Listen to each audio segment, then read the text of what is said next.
The UFC cuts fighters every month. Most of the time, no one even blinks. A few losses, a dull performance, and it's over. But when they cut Kevin Lee, it felt like they threw away a golden ticket.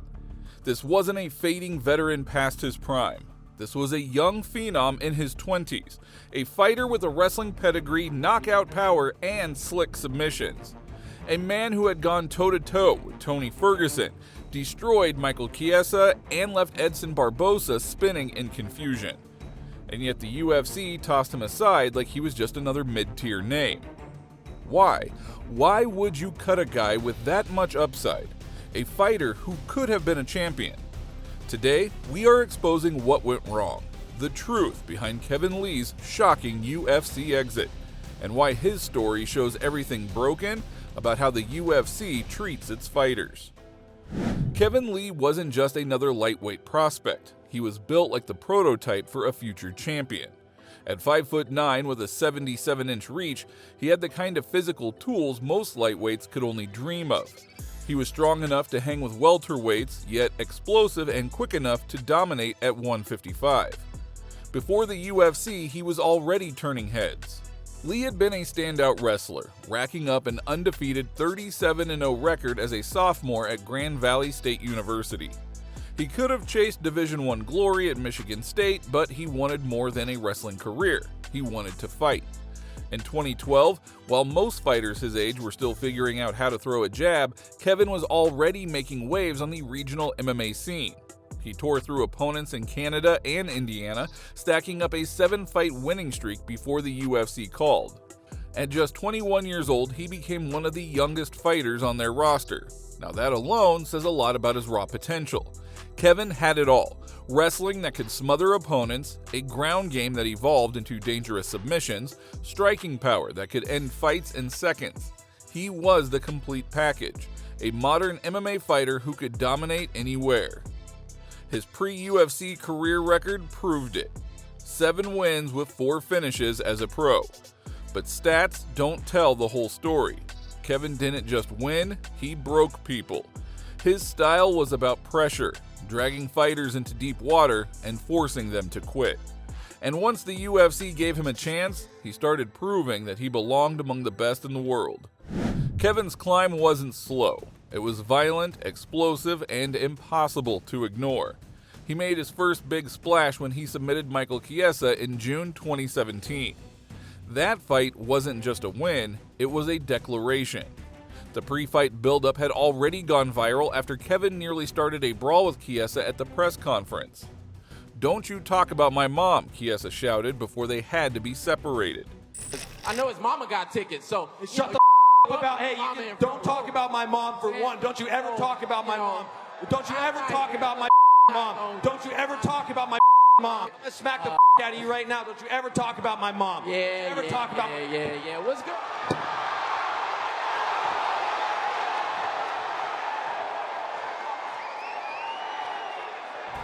Then when the cage door shut, Kevin backed up the trash talk. He dominated on the ground and tapped Chiesa in the first round. Yes, there was controversy as Chiesa never tapped, and many said the ref stopped it too early, but no one questioned who the better fighter was that night. You know, I did whatever I wanted. I was never in danger, so it was just going to be 4 more rounds of that. If it, I just followed what the ref tell me. The ref told me he stopped. He stopped. I'm just choking him. I'm getting ready to get it in, so if he want to do it again, we can, but it was just going to be 4 more rounds. This is when I say you have every right to be furious here tonight. You did not tap. I know you were animated after the fight. Talk us through it from your vantage point, if you would. I was just trying to gut it out, elbow down, scramble out. I'm not going to say any choice things about officiating, but Kevin, I will see you in December in Detroit for the rematch. Let's keep the hype alive. And lastly, that beautiful lady in the front row, my mother, Teresa Chiesa, I freaking love you. That win had everyone talking. He wasn't just a contender, he was a problem. After I beat Tony, who has been the #1 contender for a long time, he's the toughest fighter in his division. After I beat Tony, then Conor's got to prove that he's ready to fight me. Tony's got 12 wins, I've got 10 wins. We've already been through the who's who at 155, and this is for the real championship. So if Conor want to fight Nate, if he want to fight Justin, whatever, to fight for a #1 contender spot, then okay, cool, he can do that. And maybe I might grant him a title shot after that. That's up to him. If he can sleep at night with that little hunk of metal, and he's only beat one guy in the division and feel like he a champ, cool. I hope he sleep on a bed of hundreds, because look, I'm doing the same thing. My pillow filled up with the same amount of money. I'm telling you, I'm straight. Then came his shot at gold. Tony Ferguson, UFC 216 interim lightweight title. Kevin was fighting with a staph infection. Keep it from everybody. So, and I kind of succeeded in that. I mean, really the only one. You put something over it at the weigh-ins, right? Yeah, I put makeup. I had the Susie, the girl. She did it for me. But that really just made the weight cut in my body much worse. I mean, I don't really look at that fight and say that Tony's a dog, and I kind of give that to him, and I kind of I learned a lot about myself from that fight even, and then fights after that. How much did that staph fuck with you? I think it put me into a state of fight or flight. Because you knew you were compromised. For days before. Not even just that the day of the fight. Right. Put me in that state for days before, where it made the weight cut so horrible, because my body's just trying to hold on to everything and trying. He looked like a man with fever sweats during the weigh-ins. Even with all of that, he nearly beat the #1 contender in the world. Instinct kick in? Did you feel as though you had the win, or did you maybe get overzealous, you think? A little bit, but with Tony, he's a dog. I said it before the fight. He's definitely been the toughest fight in this division. He's a rightful champion. I tried to make it a dog fight with him. I tried to let him know it's going to be a fight. At the end of the first, you got to put that man out. After that, everyone knew Kevin Lee was the real deal. At that time, the UFC lightweight division was murky, but Kevin sure had a spot at the top. Chael Sonnen even joked about the lightweight division, famously asking, where does Kevin Lee fit in all of this? Something that later became an MMA meme for the ages. But the biggest question is, where does Kevin Lee fit into this? Now, Kevin wasn't just part of the conversation at lightweight, he was the conversation. But the UFC doesn't always reward fighters who talk about the wrong things or the ones who refuse to play the game. And for Kevin Lee, success came with a price. Kevin Lee wasn't the kind of fighter to keep his mouth shut. While others smiled, thanked the UFC, and played the corporate game, Kevin spoke up. And that is when things started to change. After his rise in 2017, Kevin began calling out the UFC on fighter pay. He openly said what everyone else was whispering: "We're making pennies while they make millions." Now, that kind of talk doesn't go over well when you're dealing with a company that thrives on keeping fighters under control. Kevin's momentum slowed, not because he lost his talent, but because he didn't play politics. Just look at what happened with Michael Chandler. One fight in the UFC, and he was handed a title shot. Kevin had already fought Tony Ferguson for the interim belt, beaten top names, and stayed active, yet the UFC pushed Chandler ahead of him like Kevin never existed. Even worse, the lightweight division was a circus. Conor McGregor, inactive for years, was cutting the line whenever he felt like it. Kevin, who was fighting anyone, anytime, was left waiting. He saw the favoritism. He called it out, and that didn't make him any friends in the boardroom. Now, Kevin wasn't afraid to tell the truth about the business. He criticized matchmaking, contracts, and the way that fighters were treated like disposable assets. For a fighter in his prime, that is a dangerous road to walk. And slowly you could see it in his matchups. The UFC started feeding him tougher fights with no real upside. It felt like they wanted to test him, to break him. He was too good to cut, but too outspoken to be pushed as a star. And then the losses gave the UFC the excuse they needed. Suddenly, the fighter who was supposed to be champion material was on the wrong side of a narrative that he couldn't control. Kevin Lee's climb was never going to be easy, but after the loss to Tony Ferguson, he showed resilience. His bounce-back fight against Edson Barboza in April 2018 proved just how dangerous he could be. Now, that fight was a war. Barboza nearly took Lee's head off with a spinning heel kick in the third round, but Lee refused to break. He powered through, wrestled Barboza into the mat, and forced a doctor stoppage in the 5th round. It was a statement win. Kevin wasn't just surviving against top contenders, he was beating them. But behind the scenes, Kevin's world was falling apart. In December 2017, only months after his interim title shot, his head coach, Robert Follis, died by suicide. Now, Follis wasn't just a coach, he was Kevin's mentor, his strategist, and the man who believed him before anyone else did. Kevin described him as the voice in my corner inside and outside the cage. Losing him shattered something in Kevin. It took me a long time to understand why, Kevin later admitted. A part of you wants to blame yourself. It changed me. The swagger, the confidence, it was all still there on camera, but in private, Kevin struggled. Every camp felt heavier. Every loss hurt twice as much because the man who used to lift him up wasn't there anymore. From that point on, Kevin's career always felt like it was missing something, a steady hand in the corner. That was the start of the ups and downs. The end of 2017, going into 2018 was definitely one of the lowest points. In the fight to Tony Ferguson, losing the title, all those opportunities, and then losing my coach right after. Robert Follis has been a stabilizing force for Kevin Lee. When Robert Follis died, he was left without a real head coach. It was a devastating loss for him. Him committing suicide made me question a lot of things. It reinforced my heart and my will and my desire to go on. The cracks started to show. In December of 2018, Kevin faced Al Iaquinta, the same man who had beaten him in his UFC debut. Now, this was supposed to be redemption.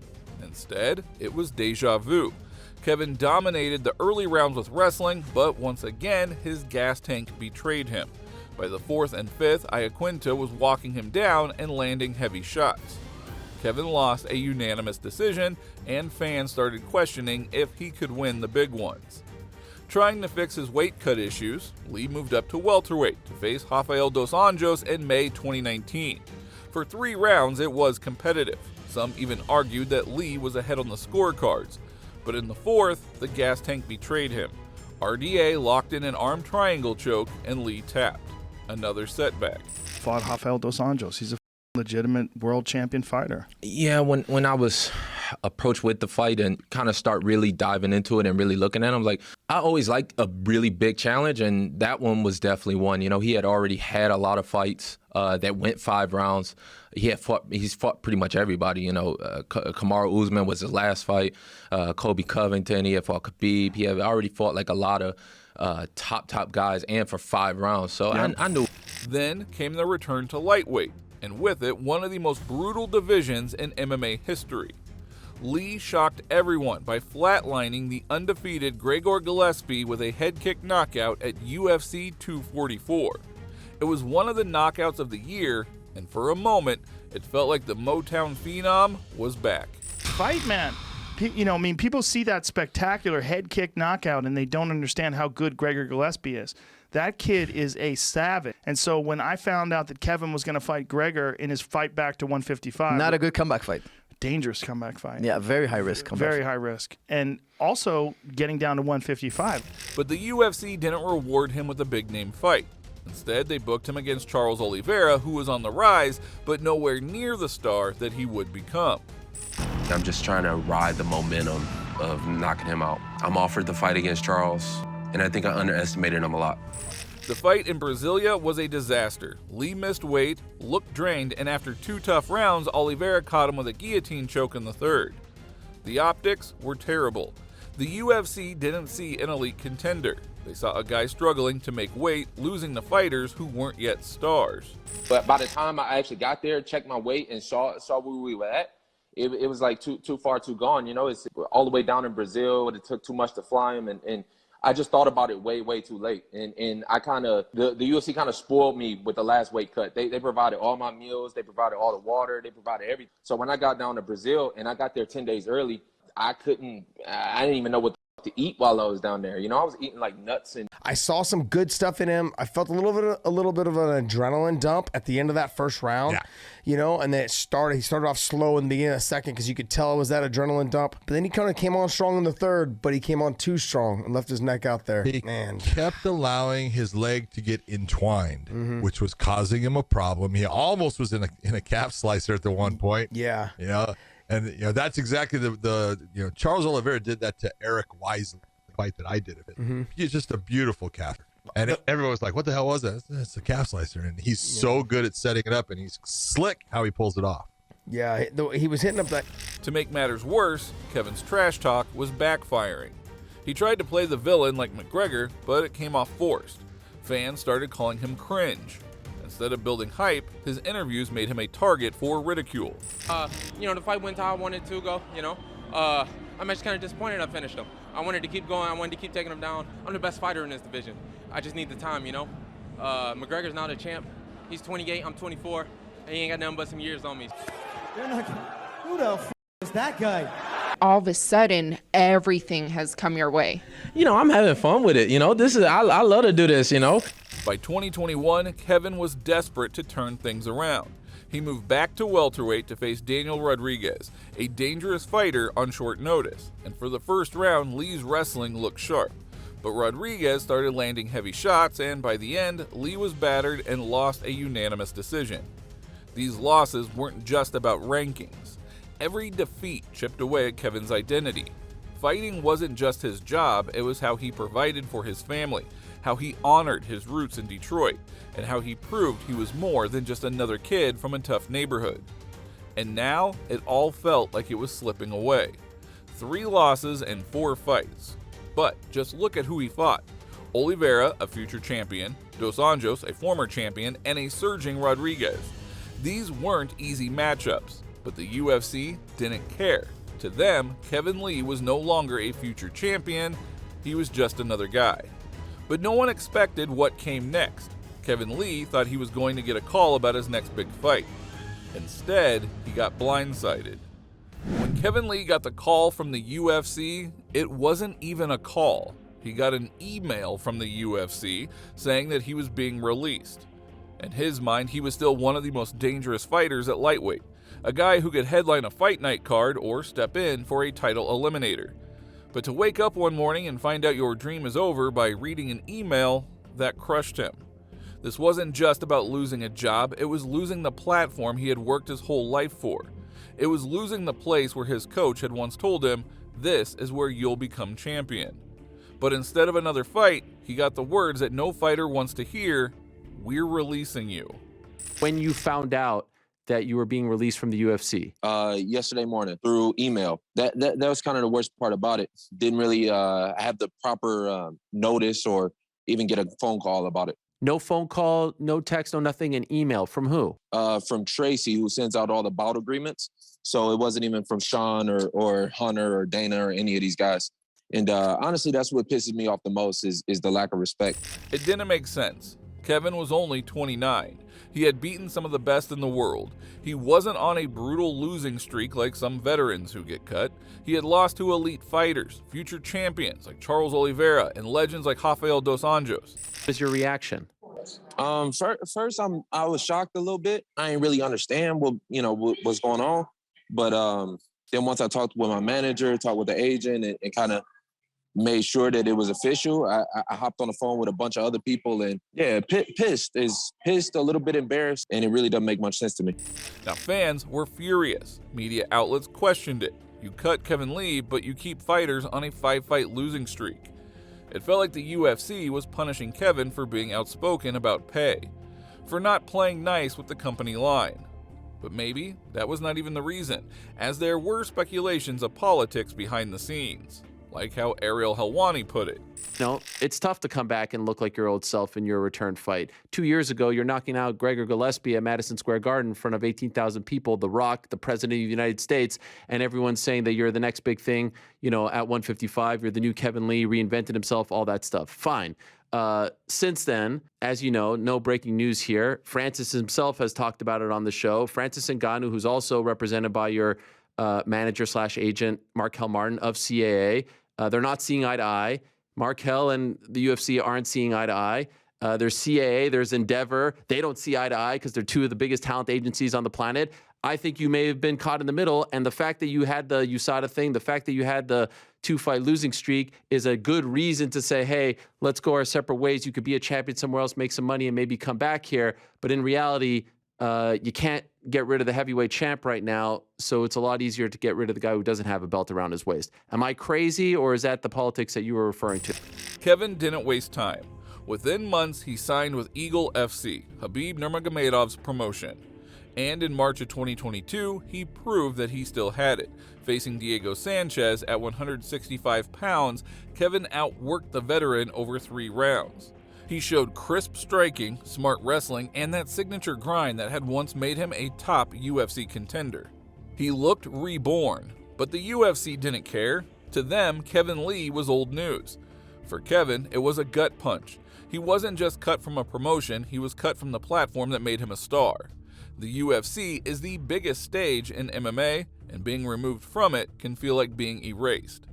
It wasn't that Kevin was done, far from it. He still had the skills, he still had the mindset, but what he didn't have was the UFC machine behind him, and that made all of the difference.